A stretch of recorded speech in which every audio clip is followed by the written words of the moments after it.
I was asked to show how I get the perfect curve for my Drunkard's Path.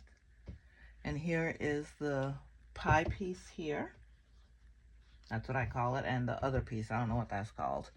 But I line up the centers. You can either clip a notch or just do like a simple ironing, so you can figure out where your centers are.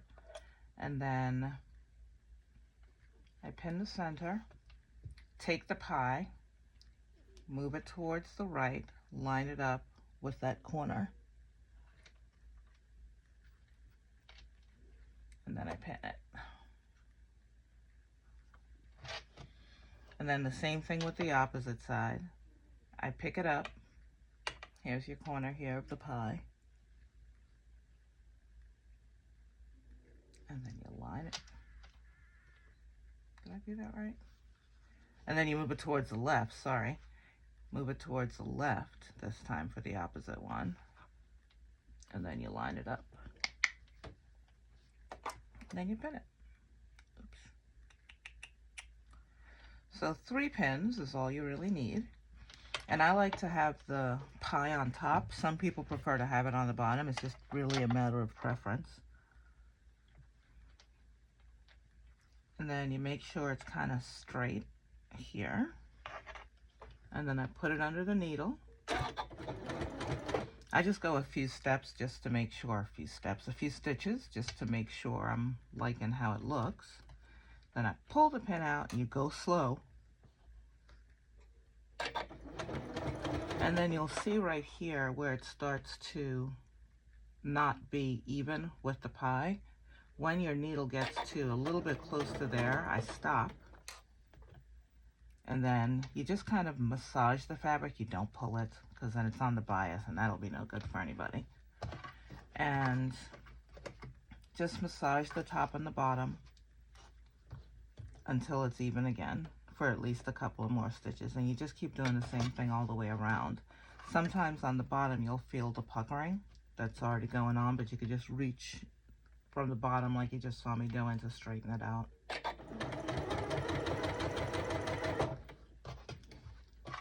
Same thing here, and you'll kind of see how it's kind of lines up naturally right there.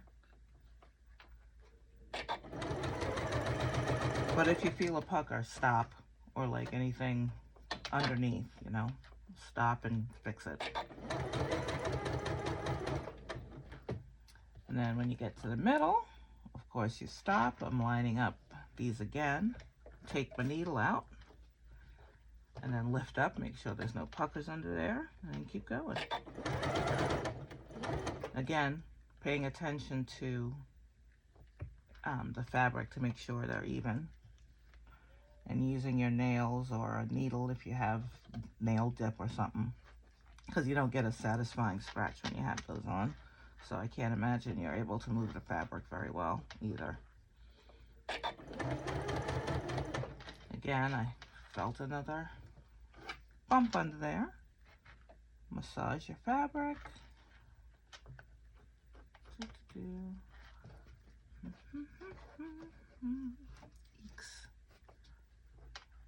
What on earth?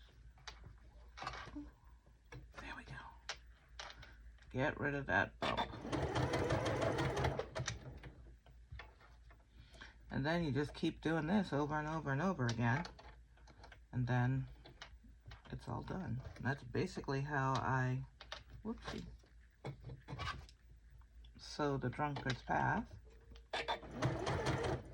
I mean, sometimes you'll feel more puckers than others, but that's okay. It won't show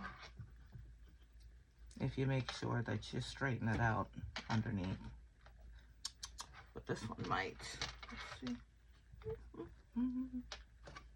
Well, let's see what happens, because I think it's outside of the seam allowance. That'll be a good experiment, actually.